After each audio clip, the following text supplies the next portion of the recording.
August 15ರಂದು ನಮಗೆ ಸ್ವಾತಂತ್ರ್ಯ ಲಭಿಸಿತು.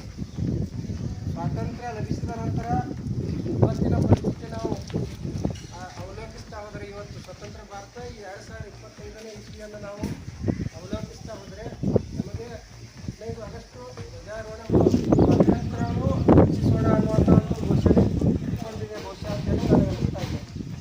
ಸ್ವಾತಂತ್ರ್ಯ ಅಂತಂದರೆ ಕೇವಲ ಧ್ವಜಾರೋಹಣ ಮಾಡೋದು ಮತ್ತು ರಾಷ್ಟ್ರಗೀತೆಯನ್ನು ಹಾಡಿ ನಮ್ಮ ಮನೆಗಳಿಗೆ ಹೋಗೋದಲ್ಲ, ಜೊತೆಗೆ ಇಲ್ಲಿ ಒಂದು ಬದುಕುವಂಥ ಒಂದು ಸ್ವಾತಂತ್ರ್ಯ ನಮಗೆ ಸಿಗಬೇಕು ಸರಿಯಾಗಿ.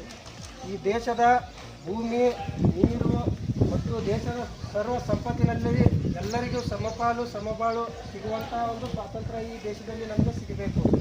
ಇವತ್ತಿಗೂ ಕೂಡ ನಾವು ಬ್ರಿಟಿಷರಿಂದ ಮಾತ್ರ ಸ್ವಾತಂತ್ರ್ಯ ಹೊಂದಿದ್ದೇವೆ ವಿನಃ ಬಡತನ, ಹಸಿವು, ನಿರುದ್ಯೋಗ, ಭಯ, ಅದೇ ರೀತಿ ಇದು ಜಾತಿವಾದ, ಕೋಮುವಾದ ಇವುಗಳಿಂದ ನಮಗೆ ಇನ್ನೂ ಕೂಡ ಸ್ವಾತಂತ್ರ್ಯ ಲಭಿಸಿಲ್ಲ. ಎಲ್ಲ ವಿಚಾರಗಳಿಂದ ಸ್ವಾತಂತ್ರ್ಯ ಸಿಕ್ಕಾಗ ಮಾತ್ರ ನಮಗೆ ನೈಜ ಸ್ವಾತಂತ್ರ್ಯ ಸಿಕ್ಕಂತಾಗ್ತದೆ. ಹಾಗಾಗಿ ನಾವೆಲ್ಲರೂ ಮೊದಲು ಶಿಕ್ಷಣವಂತರಾಗಬೇಕು. ಶಿಕ್ಷಣವಂತರಾದರೆ ಮಾತ್ರ ಒಳ್ಳೆಯ ಒಂದು ಜ್ಞಾನ ನಮಗೆ ಬರಲಿಕ್ಕೆ ಸಾಧ್ಯ ಇದೆ. ಜ್ಞಾನವನ್ನು ಇಟ್ಟುಕೊಂಡು ನಾವು ಹೋರಾಟವನ್ನು ಆರಂಭಿಸಬೇಕು. ಅದಕ್ಕಾಗಿ ಒಂದು ಆಂದೋಲನವನ್ನು ರಚಿಸಬೇಕಾಗ್ತದೆ. ಇವತ್ತು ದೇಶದಲ್ಲಿ ಅನೇಕ ಸಂಘಟನೆಗಳು, ಪಕ್ಷಗಳು ಒಂದು ಜನಾಂದೋಲನವನ್ನು ಆರಂಭಿಸಿವೆ. ಅದರಲ್ಲಿ social democratic party of India ಕೂಡ ಒಂದು ಮುಂಚೂಣಿಯಲ್ಲಿದೆ. ಆ ಆಂದೋಲನದಲ್ಲಿ ನಾವೆಲ್ಲರೂ ಸೇರುವ ಮೂಲಕ ಈ ಹಸಿವು, ಬಡತನ, ನಿರುದ್ಯೋಗ, ಭ್ರಷ್ಟಾಚಾರ, ಜಾತಿವಾದ ಎಲ್ಲಗಳ ವಿರುದ್ಧ ಹೋರಾಟ ನಡೆಸುತ್ತಾ ನೈಜ ಸ್ವಾತಂತ್ರ್ಯವನ್ನು ನಾವು ಪಡೆದುಕೊಳ್ಳುವಂಥ ಒಂದು ಪ್ರಯತ್ನ ನಾವು ಇನ್ನೂ ಮಾಡ್ತಾನೆ ಇರಬೇಕಾಗಿದೆ. ಸ್ವಾತಂತ್ರ್ಯ ಸಿಕ್ಕಿದೆ ಅಂತೇಳಿ ನಾವು ಸುಮ್ಮನೆ ಕೂಡ್ಲಿಕ್ಕಾಗಲ್ಲ. ಜೊತೆಗೆ ಎಲ್ಲರಿಗೂ ರಾಜಕೀಯ ಅಧಿಕಾರ ಸಿಗಬೇಕು. ಎರಡನೇ ಘೋಷವಾಕ್ಯ ರಾಷ್ಟ್ರವನ್ನು ಉಳಿಸಬೇಕು. ರಾಷ್ಟ್ರ ಅಂತಂದ್ರೇನು? ಈ ದೇಶದ ನೆಲ, ಜಲ, ಸಂಪತ್ತು, ನೈಸರ್ಗಿಕ ಮತ್ತು ಭೌಗೋಳಿಕ ಸಂಪತ್ತುಗಳೇನಿದೆ ಅದು ಎಲ್ಲರಿಗೂ ಸಮಪಾಲು ಸಿಗಬೇಕಂದ್ರಲ್ಲಿ ಅವುಗಳ ರಕ್ಷಣೆ ಆಗಬೇಕು. ಕೆಲವು ರಾಜಕೀಯ ನಾಯಕರು ಮಾತ್ರ ಅವುಗಳನ್ನು ಒಳ್ಳೆ ಹೊಡೆಯುವಂಥ ಒಂದು ಪರಿಸ್ಥಿತಿ ನಮ್ಮ ದೇಶದಲ್ಲಿ ಇವತ್ತು ನಾವು ಕಾಣ್ತಾ ಇದ್ದೇವೆ. ಮತ್ತು ಸರ್ಕಾರಿ ಅಧಿಕಾರಿಗಳು, ಈ ರಾಜಕಾರಣಿಗಳು ಇಬ್ಬರು ಕೂಡಿ ಭ್ರಷ್ಟಾಚಾರವನ್ನು ನಡೆಸಿ ದೇಶದ ಸಂಪತ್ತುಗಳನ್ನು, ಜಾಗಗಳನ್ನು, ಆಸ್ತಿಗಳನ್ನು ಮತ್ತು ಭೂಮಿಯಲ್ಲಿರುವಂಥ ಅನೇಕ ಖನಿಜ ಸಂಪತ್ತುಗಳನ್ನು ಲೂಟಿ ಹೊಡಿತಾ ಇದ್ದಾರೆ, ವಿದೇಶಗಳಿಗೆ ಮಾರ್ಕೊಳ್ತಾ ಇದ್ದಾರೆ. ಹಾಗಾಗಿ ನಾವೆಲ್ಲರೂ ಮೊಟ್ಟ ಮೊದಲಿಗೆ ನಾವು ನಮ್ಮ ಓಣಿಯಿಂದ ಆರಂಭಿಸೋಣ.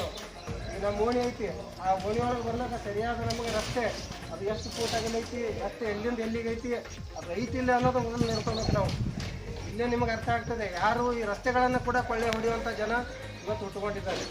ಅದೇ ರೀತಿ ಚರಂಡಿಗಳ ಜಾಗಗಳನ್ನು, ಮೂತ್ರಿಗಳ ಜಾಗಗಳನ್ನು, ಶೌಚಾಲಯಗಳ ಜಾಗಗಳನ್ನು, ಶಾಲಾ ಜಾಗಗಳನ್ನು, ಈ ರೀತಿ ದೇಶದ ಯಾವುದೇ ಒಂದು ಸಂಪತ್ತಿ ಎಲ್ಲೇ ಕಣ್ಣಿಗೆ ಬಿತ್ತಂದ್ರೆ ಅದಕ್ಕೆ ಮೊದಲೇ ಕೊಳ್ಳೆ ಹೊಡೆಯುವಂಥ ಒಂದು ವ್ಯವಸ್ಥೆ ನಮ್ಮ ದೇಶದಲ್ಲಿ ನಡೀತಾ ಇದೆ.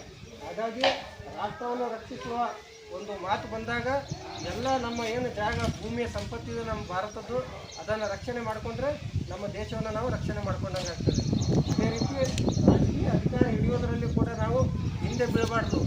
ರಾಜಕೀಯವೇ ನಮ್ಮ ದೇಶವನ್ನು ನಡೆಸುವ ಒಂದು ಕೀಲಿಕೆ ಇದೆ. ಅದು ನಾವಿವತ್ತು ರಾಜಕೀಯವನ್ನು ಬಿಟ್ಟು ದೂರ ಉಳಿದಿರುವಂಥ ಅನೇಕ ಹಿಂದುಳಿದ, ಅಲ್ಪಸಂಖ್ಯಾತ, ದಲಿತ ಜನಾಂಗ ಇವತ್ತಿರೋದ್ರಿಂದ ಕೆಲವರ ಕೈಯಲ್ಲಿ ಮಾತ್ರ ರಾಜಕೀಯ ಅಧಿಕಾರ ಇವತ್ತು ಲಭಿಸಿರೋದ್ರಿಂದ ಅವರಿಗೆ ಮಾತ್ರ ಒಂದು ಸ್ವಾತಂತ್ರ್ಯ ಸಿಕ್ಕಂಗಾಗಿದೆ ಈ ದೇಶದ್ದು.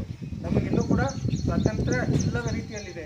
ಅದೇ ರೀತಿ ಈ ಒಂದು ಹೋರಾಟಗಳಲ್ಲಿ ಸರ್ಕಾರ ಮತ್ತು ನಾವು ರಚಿಸಿಕೊಂಡಂಥ, ನಮ್ಮನ್ನು ನಾವು ಅರ್ಪಿಸಿಕೊಂಡಂಥ ಒಂದು ಸಂವಿಧಾನ ಇದೆ. ಅದರಡಿ ಇವತ್ತು ಅನೇಕ ಇಲಾಖೆಗಳಿದೆ. ನಮ್ಮ ಸ್ವಾತಂತ್ರ್ಯವನ್ನು ರಕ್ಷಣೆ ಮಾಡಲಿಕ್ಕೆ ಪೊಲೀಸ್ ಇಲಾಖೆ ಇದೆ, ಅದೇ ರೀತಿ ACB ಇದೆ, ಲೋಕಾಯುಕ್ತ ಇದೆ, 2005ರಲ್ಲಿ ಬಂದಂಥ ಮಾಹಿತಿ ಹಕ್ಕು ಕಾಯ್ದೆ ಇದೆ, ಎಲ್ಲ ಮತ್ತು ಕೋರ್ಟ್ಗಳಿದೆ, ಇವತ್ತು ನ್ಯಾಯಾಲಯಗಳು ಎಲ್ಲ ನಮ್ಮ ಸ್ವಾತಂತ್ರ್ಯವನ್ನು, ನಮ್ಮ ಹಕ್ಕುಗಳನ್ನು, ಮೂಲಭೂತ ಸೌಲಭ್ಯಗಳನ್ನು, ಹಕ್ಕುಗಳನ್ನು ರಕ್ಷಣೆ ಮಾಡಲಿಕ್ಕೆ ಇವರೆಲ್ಲರಿಗೂ